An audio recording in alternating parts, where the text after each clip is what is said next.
महाराष्ट्र में फिर एक बार महायुति सरकार। महाराष्ट्र में फिर एक बार साथियों, पुणे और बीजेपी का रिश्ता विचार, संस्कार और आस्था का रिश्ता है। पुणे ने हमेशा बीजेपी के विचार और विजन का भरपूर समर्थन किया है। मैं इस विश्वास के लिए पुणे की जनता का हृदय से आभारी हूं। मैं आपको ये भरोसा दिलाने आया हूं, महायुति की नई सरकार पुणे और महाराष्ट्र के विकास के लिए और तेजी से काम करेगी। आने वाले 5 वर्ष पुणे के विकास की नई उड़ान के वर्ष होंगे। साथियों, पुणे के लोगों को सशक्त बनाने के लिए इन्वेस्टमेंट, इंफ्रास्ट्रक्चर और इंडस्ट्री तीनों की जरूरत है। हमने इसके हर पहलू पर काम किया है। पिछले 10 वर्षों में विदेशी निवेश में, फॉरेन डायरेक्ट इन्वेस्टमेंट में रिकॉर्ड बढ़ोतरी हुई है और पिछले 2.5 वर्षों में जो भी कंपनी निवेश के लिए भारत आ रही है, उसकी पसंद की लिस्ट में हमारा महाराष्ट्र सबसे ऊपर है। पुणे और इस क्षेत्र को इस निवेश का एक बहुत बड़ा हिस्सा मिल रहा है। ये निवेश जब हमारे इलेक्ट्रॉनिक्स और आईटी क्षेत्रों में आया तो यहां कंपनियों की संख्या बढ़ी। यहां मौजूदा कंपनियों का विस्तार भी हुआ। ये निवेश जब स्टार्टअप में हुआ तो पुणे के उद्यमशील युवाओं को इससे लाभ हुआ। युवाओं के लिए भी रोजगार के अनगिनत अवसर पैदा हुए। पुणे का ऑटोमोबाइल उद्योग तो पूरे देश में हमेशा से ही धाक जमाता रहा है। यहां हो रहे निवेश ने इस सेक्टर के लिए भी संभावनाओं के नए द्वार खोले हैं। साथियों, पुणे की कनेक्टिविटी को लेकर भी महायुति की सरकार बहुत गंभीरता से काम कर रही है। आपकी आकांक्षाएं मेरे लिए आपका आदेश है।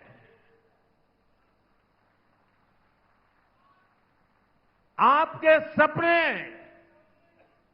मेरे लिए दिन रात काम करने की प्रेरणा है। आपकी आवश्यकताएं मेरी सरकार की योजनाओं का आधार है। आपका जीवन आसान हो, ये मेरी प्राथमिकता है। ये महायुति की प्राथमिकता है। इसलिए आज पुणे में मेट्रो रेल सेवा का लगातार विस्तार हो रहा है। डिस्ट्रिक्ट कोर्ट से स्वारगेट सेक्शन रूट पर मेट्रो चलनी शुरू हो गई है। स्वारगेट कात्रज सेक्शन रूट पर तेजी से काम हो रहा है। ट्रैफिक की गति बढ़ाकर नई संभावनाओं को नई उड़ान देना, ये हमारा संकल्प है। इसके लिए इंट्रासिटी और इंटरसिटी दोनों नेटवर्क पर काम हो रहा है। पुणे की ईस्ट और वेस्ट आउटर रिंग रोड पर भी 40,000 करोड़ रुपए से ज्यादा खर्च किए जा रहे हैं।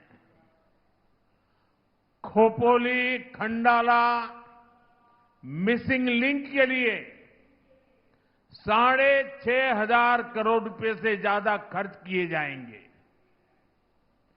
पुणे आउटर रिंग रोड पर भी 10,500 करोड़ रुपए खर्च किए जा रहे हैं। हम पुणे को 21वीं सदी के वेल कनेक्टेड सिटी बनाने की ओर आगे बढ़ रहे हैं। साथियों, आज कार्तिक एकादशी है, पंढरपुर में यात्रा है, तो पालकी मार्ग की चर्चा भी स्वाभाविक हो जाती है। जगतगुरु तुकाराम महाराज पालकी मार्ग और संत ज्ञानेश्वर महाराज पालकी मार्ग, इसका काम तेजी से आगे बढ़ रहा है। इन मार्गों को तैयार करने में 11,000 करोड़ रुपए खर्च किए जा रहे हैं। आमच्या वारकऱ्यासाठी ही आमची समर्पित सेवा है।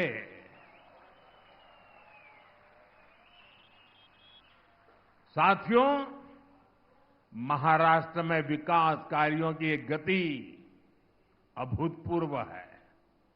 लेकिन आपको याद रखना है, महायुति से पहले महाराष्ट्र में जो लोग सरकार चला रहे थे, उनके पास आपको बताने के लिए एक काम नहीं है। अघाड़ी के 2.5 साल तो हमारे प्रोजेक्ट पर रोक लगाने में ही बीत गए। यही कांग्रेस और उसके साथियों का कल्चर है। इसलिए महाराष्ट्र भी जान गया है, विकास का केवल एक ही विकल्प है, महायुति की सरकार। भाजपा महायुती आहे तर गती आहे, महाराष्ट्राची प्रगती आहे। साथियों, आज महाराष्ट्र के लोग कांग्रेस की करतूतों का काला चिट्ठा पड़ोसी राज्य कर्नाटका में देख रहे हैं। कर्नाटका में कांग्रेस ने झूठ का वही टेप रिकॉर्डर बजाकर वोट मांगे, हवाई वादे किए। सरकार बनी तो कांग्रेस ने हाथ खड़े कर दिए। अब वादे पूरे करने की जगह कांग्रेस ने जनता से वसूली का अभियान चलाया हुआ है। कर्नाटका में आए दिन कोई न कोई घोटाला सामने आ रहा है। यानी कर्नाटका में कांग्रेस जनता को खुलेआम लूट रही है। आरोप है कि लूट का यही पैसा महाराष्ट्र में भेजकर चुनाव लड़वाया जा रहा है। अगर हमें महाराष्ट्र को बचाना है तो कांग्रेस नाम की इस आफत को दूर ही रखना है।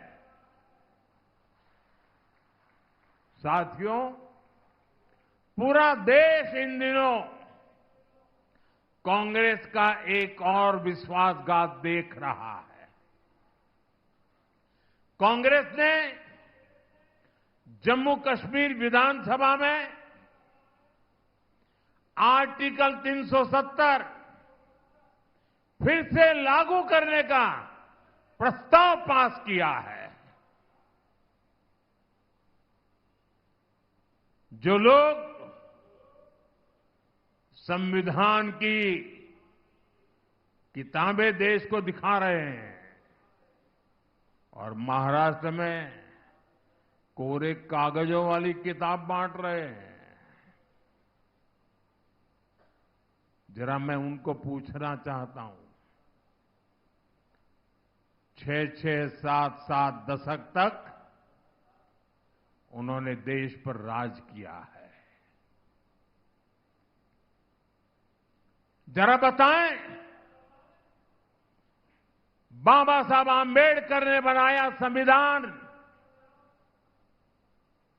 पूरे हिंदुस्तान में लागू क्यों नहीं हुआ?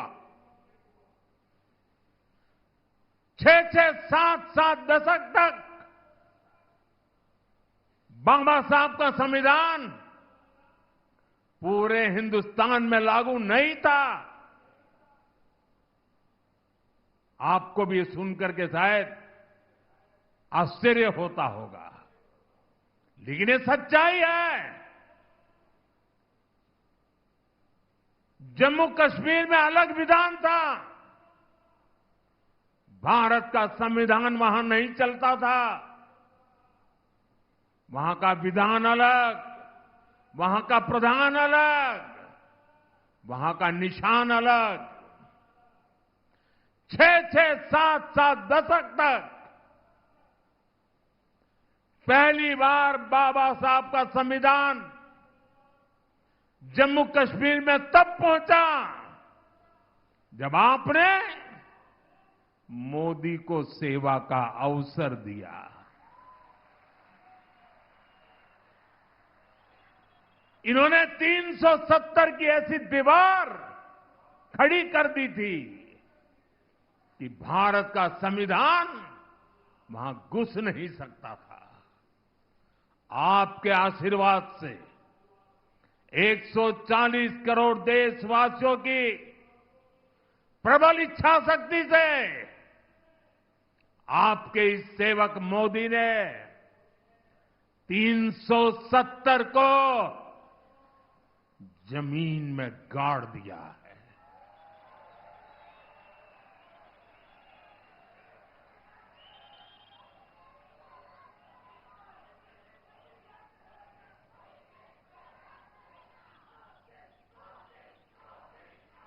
$370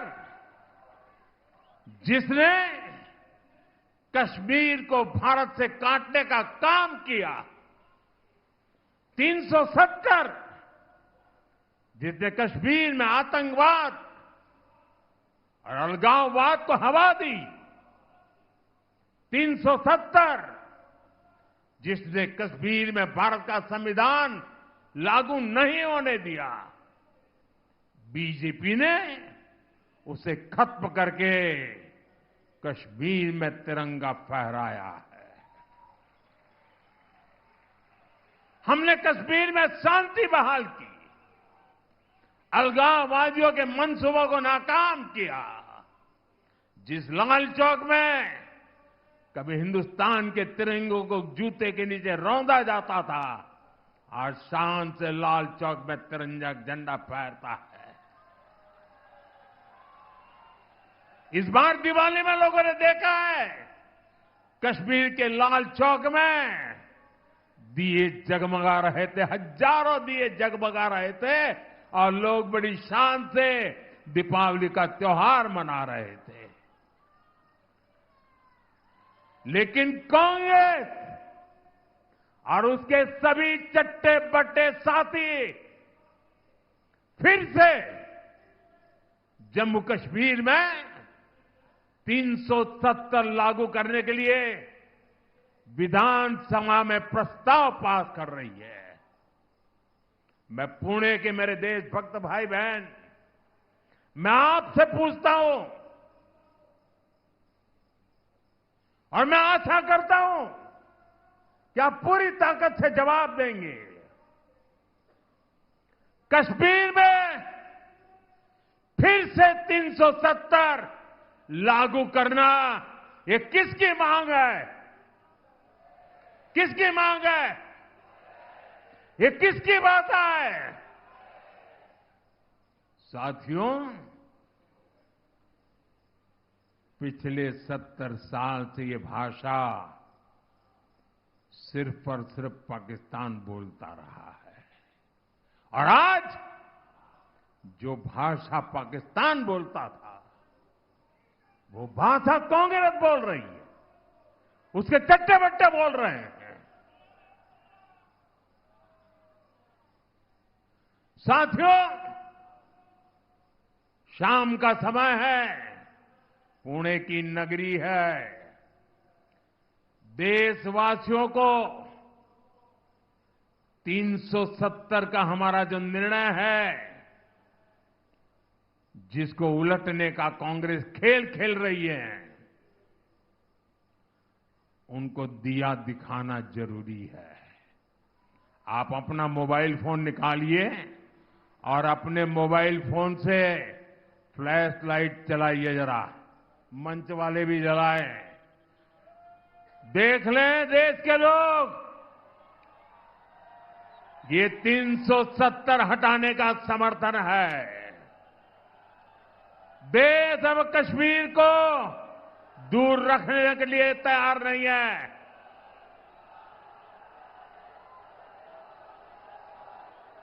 ये रोशनी दिखा रही है कि मेरे महाराष्ट्र के लोग, उनकी देशभक्ति को कोई चुनौती नहीं दे सकता है। बोले भारत माता की, भारत माता की, भारत माता की। साथियों, जम्मू कश्मीर में 370 की वापसी की बात न कभी ये देश स्वीकार करेगा और मेरा महाराष्ट्र छत्रपति शिवाजी महाराज की धरती कभी स्वीकार नहीं कर सकती। साथियों, भाजपा एनडीए की सरकार ने हमेशा मिडिल क्लास को प्राथमिकता दी है। मैं ये मानता हूं कि मिडिल क्लास देश की रीढ़ होता है। ये मिडिल क्लास ही है जो ये वेल्थ क्रिएट करता है, वेल्थ जनरेट करता है। अगर आज भारत दुनिया की तीसरी सबसे बड़ी अर्थव्यवस्था बनने जा रहा है, तो इसमें सबसे बड़ा योगदान हमारे मध्यम वर्ग का ही है। मध्यम वर्ग प्रगति कर रहा है, तभी देश प्रगति कर रहा है। इसलिए बीते 10 वर्षों में हमने मध्यम वर्ग को ध्यान में रखते हुए नई नीतियां बनाई, नए फैसले लिए। आज 7 लाख रुपए तक इनकम टैक्स जीरो कर दिया गया है, जीरो। सालाना 10-12 लाख रुपया तक पर टैक्स को बहुत कम किया गया है। इसका बहुत अधिक लाभ पुणे जैसे हमारे शहरों में काम करने वाले प्रोफेशनल्स को मिला है। हमारा ये भी प्रयास रहा है कि मिडिल क्लास को बीमारियों के इलाज पर कम से कम खर्च करना पड़े। पीएम जन औषधि केंद्र में 80% डिस्काउंट पर दवाओं से मिडिल क्लास के 30,000 करोड़ रुपए से ज्यादा की बचत हुई है। हार्ट के स्टेंट्स, नी इम्प्लांट्स, इनको सस्ता करना, इस फैसले से मेरे मिडिल क्लास के भाई बहनों को फायदा हुआ है। इससे लोगों के 85,000 करोड़ रुपए से ज्यादा बचत हुई है। और अब हमने आयुष्मान योजना के भी मिडिल क्लास के बुजुर्गों को भी कवर कर लिया है। इसका बहुत बड़ा फायदा पुणे जैसे शहरों में रहने वाले 70 वर्ष की आयु से ऊपर के सीनियर सिटीजन्स को होगा। यहां उपस्थित मैं आप सबसे कहना चाहता हूं, आपके परिवार में माता, पिता, दादा, दादी, नाना, नानी, चाचा, चाची जो भी 70 साल से ऊपर के हैं और अगर उनको बीमारी में कोई खर्च होता है, पहले वो जिम्मा आप पे सर पर था, अब वो जिम्मेवारी आपकी नहीं है, ये उनका बेटा मोदी संभालेगा।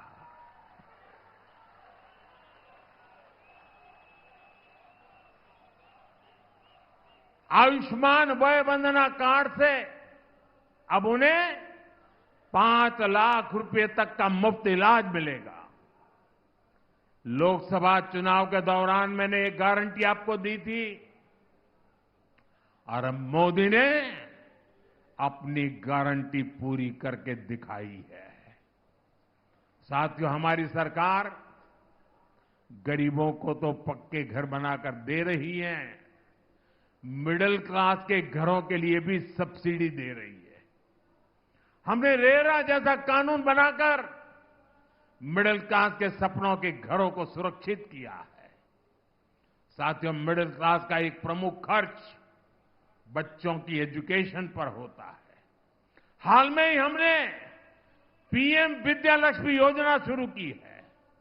इस स्कीम के तहत जो भी युवा हायर एजुकेशन में एडमिशन लेना चाहता है, बेटा हो या बेटी, बिना गारंटी के अब आपको कुछ भी गिरवी नहीं रखना पड़ेगा। आपकी सबसे बड़ी गारंटी आपका सेवक मोदी है। 10 लाख रुपए तक का लोन बिना गारंटी आपके बच्चों की पढ़ाई के लिए, और ये लोन बहुत सस्ता होगा, इसमें ब्याज पर भी छूट होगी। मिडिल क्लास परिवार बच्चों को मेडिकल की पढ़ाई के लिए बाहर भेजने में बहुत खर्च करते हैं। बीते 10 साल में मेडिकल लाइन में हमने 1 लाख नई सीटें जोड़ी है। अब हमने तय किया है कि आने वाले 5 सालों में मेडिकल की 75,000 नई सीटें और जोड़ी जाएगी। इससे भी मिडिल क्लास के बच्चों का बहुत पैसा बचेगा, उन्हें पढ़ने के लिए बाहर नहीं जाना पड़ेगा। साथियों, पुणे, ये मेरा पुणे तो स्टार्टअप का हब है। हाल में हमने स्टार्टअप को बढ़ावा देने के लिए बहुत सारे कदम उठाए। हमने स्पेस स्टार्टअप के लिए 1,000 करोड़ रुपए का स्पेशल फंड बनाने का निर्णय लिया है। जो युवा साथी रिसर्च में जाना चाहते हैं, उनके लिए भी एक बहुत बड़ा रिसर्च फंड हमने बनाया है। नौजवानों को नौकरियां मिले, इसके लिए हमने विशेष पीएम पैकेज घोषित किया है। इसके तहत बड़ी बड़ी कंपनियों में इंटर्नशिप की योजना शुरू भी हो चुकी है। कंपनियों में पहली जॉब पर प्रोत्साहन देने का काम भी हमारी सरकार कर रही है। साथियों, पुणे महाराष्ट्र की सांस्कृतिक राजधानी है। महायुति की सरकार ने महाराष्ट्र की संस्कृति के संरक्षण और प्रसार के लिए कई महत्वपूर्ण कदम उठाए हैं। महाराष्ट्र के लोग दशकों से मराठी को अभिजात भाषा का दर्जा देने की मांग कर रहे थे और मैं मानता हूं, अगर पूरे हिंदुस्तान में मराठी भाषा के अभिजात दर्जे से पुणे को जितनी खुशी हुई होगी ना, शायद किसी और को नहीं हुई होगी। कांग्रेस की सरकारों ने, अघाड़ी के नेताओं ने हमेशा इसकी अनदेखी की। हमारी सरकार ने मराठी को अभिजात भाषा का दर्जा देकर अपना दायित्व निभाया है। हम महाराष्ट्र की विरासत को संरक्षित करने के लिए लगातार काम कर रहे हैं। जहां क्रांति ज्योति सावित्रीबाई फुले ने लड़कियों के लिए पहला स्कूल खोला था, वहां सावित्रीबाई फुले स्मारक बनाया जा रहा है। तुलापुर में धर्मवीर छत्रपति संभाजी महाराज समाधि स्थल पर भव्य स्मारक बनाया जा रहा है। श्री संत संताजी जगनाड़े महाराज समाधि स्थल को नए सिरे से विकसित किया जा रहा है। आंबेगांव शिव सृष्टि के काम को भी आगे बढ़ाया जा रहा है। महायुति की सरकार ने आद्य क्रांति गुरु लहूजी वस्ताद साल्वे संग्रहालय बनाने का फैसला भी किया है। साथियों, ये काम बहुत पहले ही होने चाहिए थे, लेकिन विदेशी मानसिकता की गुलाम कांग्रेस ने महाराष्ट्र की संस्कृति से अपनी नफरत के कारण ये काम नहीं होने दिया। साथियों, कांग्रेस और उसके जैसे दलों ने हमेशा महाराष्ट्र का अपमान किया है। ये धरती छत्रपति शिवाजी महाराज की धरती है, लेकिन कांग्रेस और उसके साथी अगर कसीदे पढ़ते हैं तो औरंगजेब की शान के कसीदे पढ़ते हैं। ये लोग वीर सावरकर को गाली देते हैं। बाला साहब ठाकरे जैसे ऐसे महाराष्ट्र के गौरव की सराहना करने में इनके मुंह पर ताला लग जाता है और मैंने इनको चुनौती दी है। अघाड़ी वाले जरा मेरी चुनौती को स्वीकार करें। उनके युवराज के मुंह से वीर सावरकर की तारीफ में एक भाषण करवा दे जरा।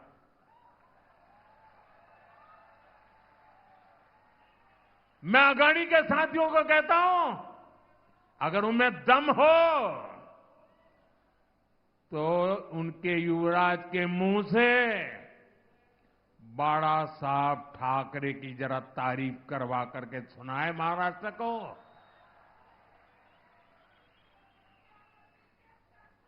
साथियों, कांग्रेस एक ऐसी पार्टी है जिसके पास न नीति है, न नीयत है और नैतिकता का नामो निशान नहीं है। कांग्रेस को केवल और केवल सत्ता चाहिए। सत्ता के लिए कांग्रेस ने देश का विभाजन करवाया। कांग्रेस ने देश को मत, मजहब, भाषा और इलाके के आधार पर बांटा। सत्ता के लिए इन्होंने तुष्टीकरण का खतरनाक खेल खेला और अब वही कांग्रेस सत्ता के लिए दलित, पिछड़ा और आदिवासी को तोड़ने और बांटने का खेल खेल रही है। कांग्रेस के लोग एससी, एसटी, ओबीसी को अलग अलग जातियों में बांटकर उनकी एकजुटता तोड़ना चाहते हैं। कांग्रेस एसटी की जातियों को आपस में लड़ाना चाहती है। कांग्रेस एससी की जातियों को आपस में लड़ाना चाहती है। कांग्रेस ओबीसी की जातियों को आपस में लड़ाना चाहती है। अलग अलग जातियों को आपस में लड़ाकर कांग्रेस पहले उन्हें कमजोर करेगी और बाद में उनका आरक्षण छीन लेगी। इसलिए आप सभी को बहुत सावधान रहना है। हमें याद रखना है, हम एक रहेंगे तो सेफ रहेंगे। हम एक रहेंगे तो हम एक रहेंगे तो हम एक रहेंगे तो साथियों, ये चुनाव महाराष्ट्र के साथ साथ पूरे देश को दिशा देने का चुनाव है। अभी हाल ही में हरियाणा ने विकसित भारत के सपने पर मुहर लगाई है। अब भारत विरोधी ताकतों को पूरी तरह से मिटाने की जिम्मेदारी मेरे महाराष्ट्र की है, मेरे पुणे की है। और इसलिए मेरा आग्रह है, 20 नवंबर को महायुति के सभी उम्मीदवारों के लिए भारी संख्या में मतदान करें। आपका एक एक वोट महाराष्ट्र के बेहतर भविष्य की गारंटी बनेगा। आप इतनी बड़ी तादाद में आए, हम सबको आशीर्वाद दिए। मैं आप सबका हृदय से बहुत बहुत आभार व्यक्त करता हूं। मेरे साथ दोनों हाथ ऊपर करके पूरी ताकत से बोलिए, भारत माता की। आवाज उन लोगों तक जानी चाहिए जिनकी डोरे 370 पर बैठे पड़े हैं। भारत माता की, भारत माता की, भारत माता की। बहुत बहुत धन्यवाद।